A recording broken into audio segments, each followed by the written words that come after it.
Welcome back to the neighborhood. My name is Dylan, and today we're going to be talking about dungeons in Destiny 2.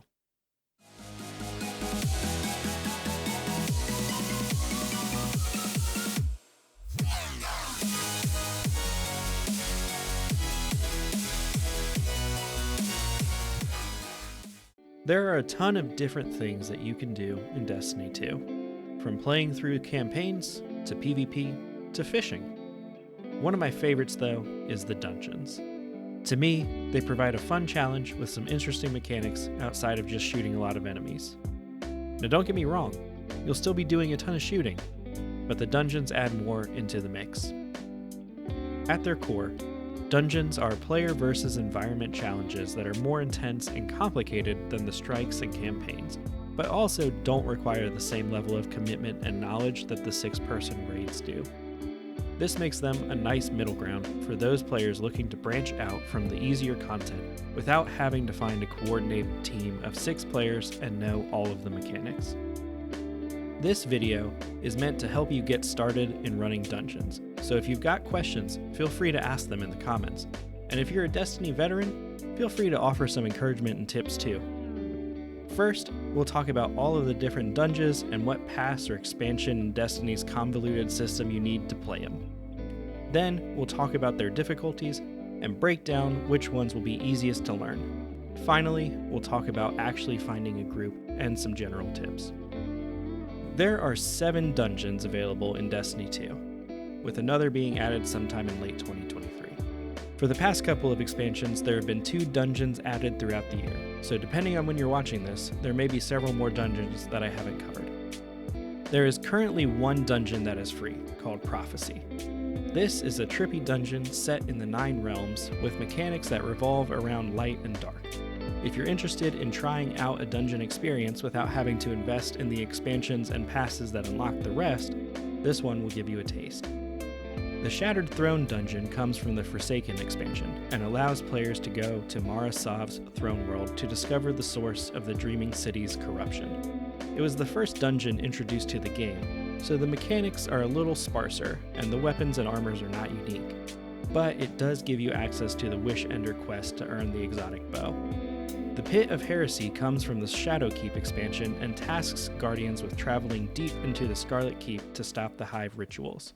The main mechanic centers on using the ritual sword's different abilities to defeat enemies. Like Shattered Throne, the weapons and armor are not unique to the dungeon, but it does give you access to the exotic Xenophage machine gun quest.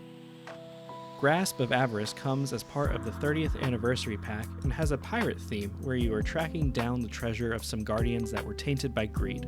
The main mechanic in this dungeon is collecting riches and depositing them to unlock progress and damage phases. Duality is part of the Witch Queen dungeon pass. Guardians enter the mindscape of Callus and fight their way through the nightmares. The main mechanic of this dungeon is swapping back and forth between reality and the nightmare realm, changing the environment. Spire of the Watcher is the other dungeon in the Witch Queen dungeon pass. The fire team is infiltrating a Golden Age facility overrun by Vex in search of information about Neomuna. The main mechanic in this dungeon is connecting circuits by shooting nodes in order while trying not to die. Ghosts of the Deep is the first dungeon in the Lightfall dungeon pass. The Hive are attempting to resurrect Oryx, the Taken King, and the Guardians must stop it. This dungeon uses the underwater diving mechanic as you collect symbols you need to progress and make the boss damageable. Okay, so that's all the dungeons that are out there so far, but where should you start? I'm going to give my personal rankings from easiest to complete to most complicated. The first 3 are dungeons that don't have a ton of complicated mechanics and are pretty easy to learn. As long as someone doing the dungeon kind of knows what to do, you'll be able to get through it. The Shattered Throne is probably the easiest dungeon to complete. The mechanics for the encounters are pretty simple, and even if you're not super familiar with them, it mostly boils down to killing adds until you can damage the boss, and most of the time the fire team can burn them down in a single phase. So it's definitely a good one to dip your toes into if you're just starting out. Pit of Heresy is a slight step up from Shattered Throne, as you have to use the sword in the correct way against the mini-bosses, and there is a section where you have to avoid some unkillable ogres, but the swords are essentially a rock, paper, scissors type of mechanic, and most of the encounters are easy enough to learn so that they don't punish you too badly when you're trying to learn them.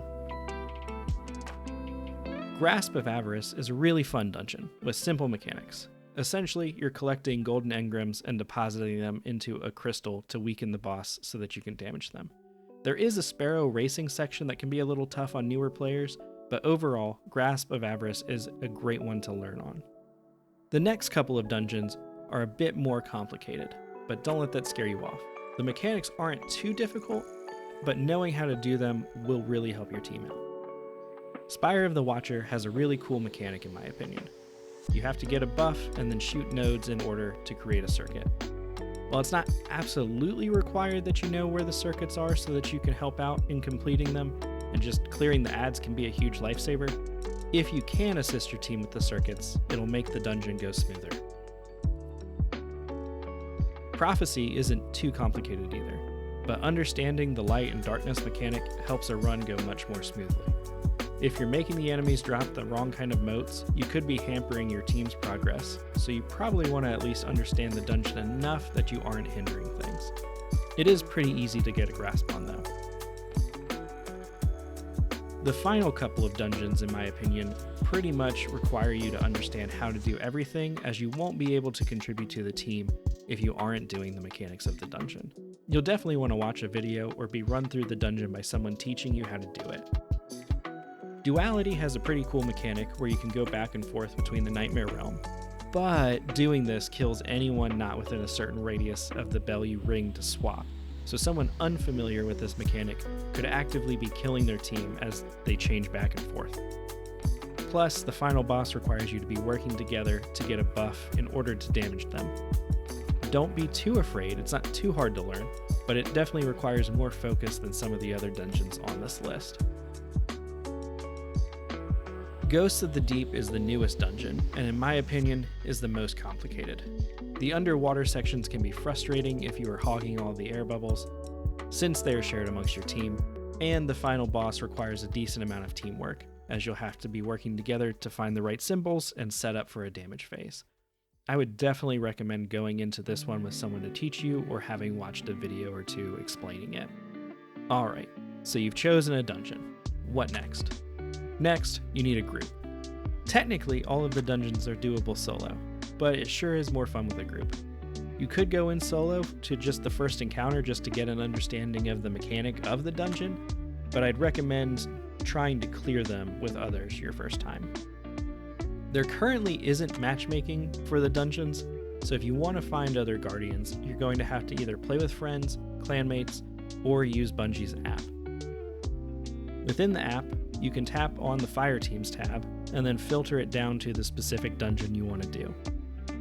My personal tip is that I would suggest finding one that advertises itself as relaxed or noob friendly if you're joining, as those groups will be most welcoming to someone learning a new dungeon. Alternatively, you could make your own group and title it something like First Time Looking for a Teacher, so that the people joining are signing up to help teach you the dungeon. Alright, with a group secured, you're ready to enjoy the dungeon. My first tip is if you want to do some homework before going in, I recommend checking out some dungeon guides on YouTube. The channels I personally find helpful are Fallout Plays, Caucus HD, Datto, and Aztec Ross. Though there are plenty of Guardians out there helping others learn the dungeons and raids. If you can, have the ability to at least listen to the communication from your teammates. You don't have to talk to strangers on the internet if you don't want to, but if you are being taught, being able to give some sort of indication that you understand their explanations will be helpful. My final tip would be that you should use a build you're comfortable with. There's no shortage of build guides and suggested meta, but this isn't a raid, and you're not doing the dungeon on the highest difficulty, so just play a build that you have fun with and know your way around. So that's my crash course on dungeons in Destiny 2. Thanks for watching. If you found this video helpful, please consider liking to let us know and subscribing to get notified when new videos go live. If you have questions about anything or are a veteran that wants to add your own encouragement or tips, feel free to jump in the comments. With that, I'll leave you with a reminder to stay friendly, Guardians.